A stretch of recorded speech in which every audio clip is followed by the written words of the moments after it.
বিশ্বকাপের প্রথম ম্যাচে ফাউল করে হ্যাটট্রিক করেছেন মেসি, এমন অভিযোগে চর্চা চলছে নেট দুনিয়ায়। বিশেষ করে ব্রাজিল সমর্থকরা তো বলেই ফেলেছেন ফিফা ফেভারিট ছিল বলেই মারাত্মক ফাউল করেও মাপ পেয়ে গেছেন আর্জেন্টিনার এই তারকা ফুটবলার।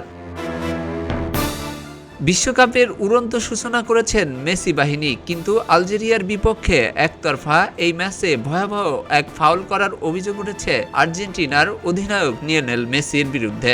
ভাইরাল হয়েছে সেই দৃশ্যটি, চলছে চুলছেরা বিশ্লেষণ। তবে আলজেরিয়ার বিপক্ষে ৩-০ গোলে জয়ের ম্যাচটি একটি ফাউলের পর মেসিকে মাঠে থাকতে দেওয়ার তীব্র সমালোচনার মুখে পড়েছে ফিফা।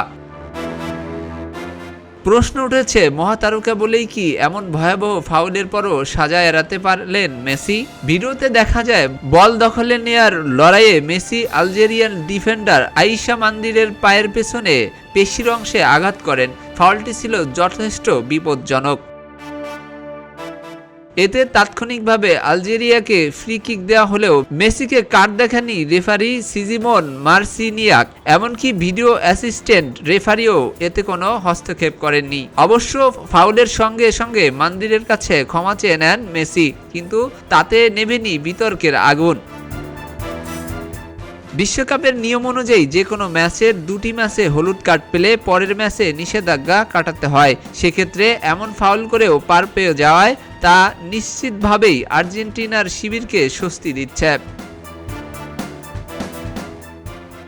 খবরের কাগজ, নিখাত, নির্ভীক, নিরপেক্ষ।